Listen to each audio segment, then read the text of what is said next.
সকাল সকাল ব্রেকফাস্ট করে বেরিয়ে পড়লাম নন্দনকাননের উদ্দেশ্যে।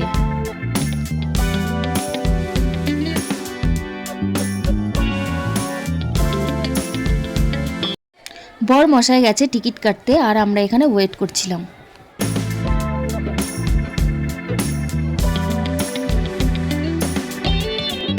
ভেতরে প্রবেশ করেই আমরা হাঁটতে শুরু করলাম। ভেতরে অনেক গাড়ি ছিল, কিন্তু আমরা গাড়ি নিইনি, কারণ পরিবেশটা এত সুন্দর ছিল, তাই দেখবো বলে পায়ে হেঁটে চললাম।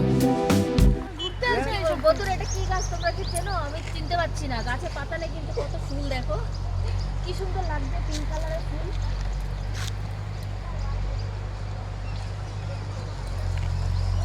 চলো এই পাশে।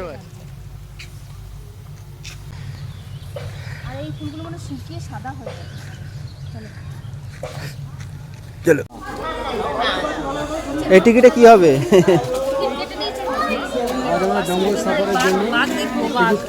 সরাসরি বাঘ দেখবে না?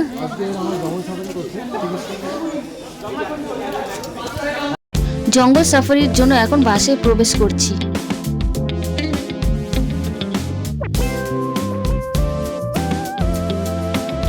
এই প্রথমবার আমরা খাঁচায়, আর বাঘ এবং সিংহ দুটোই বাইরে। চলো দেখাবো তোমাদের কেমন অ্যাডভেঞ্চার।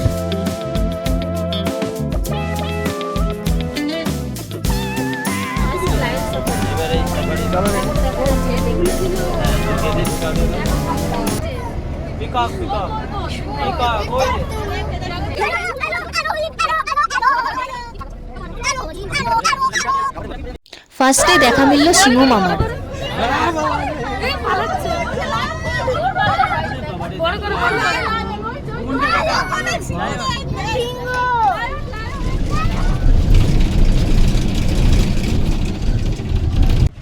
ফাইনালি টাইগার সাফারির জন্য আমরা রেডি।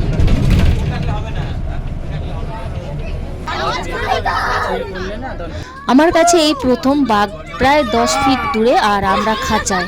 জাস্ট অ্যামেজিং লাগছে।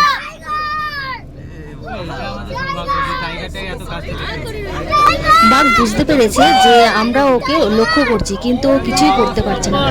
আর আমরা যদি খাঁচায় না থাকতাম, তাহলে এখন কি অবস্থাটা হতো আমাদের, জাস্ট ভাবো একবার।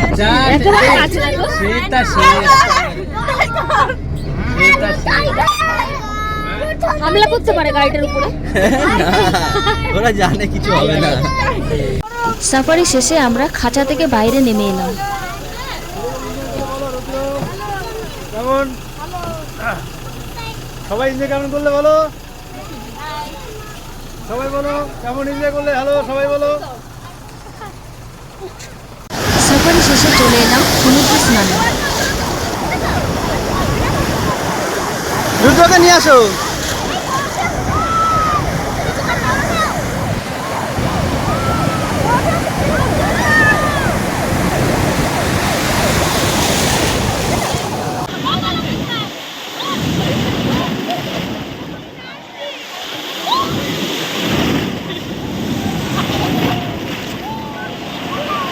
বন্ধুরা, সমুদ্র মানেই শান্তি, আর শান্তি মানেই সমুদ্র। খুব ভালো লাগছে।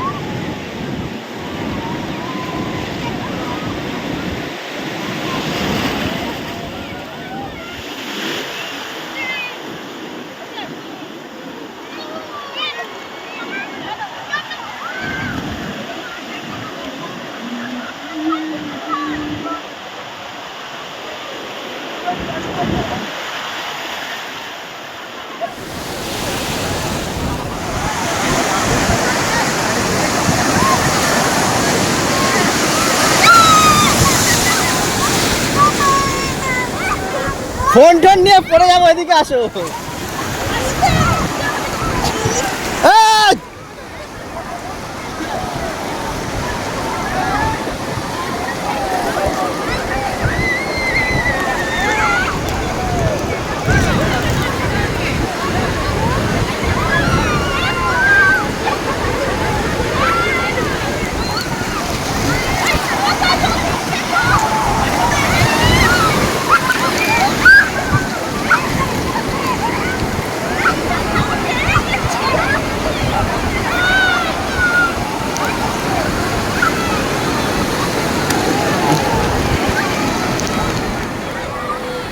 দেখতে দেখতে প্রায় 2.5 থেকে 3 ঘন্টা আমরা সমুদ্রেই কাটিয়ে দিলাম।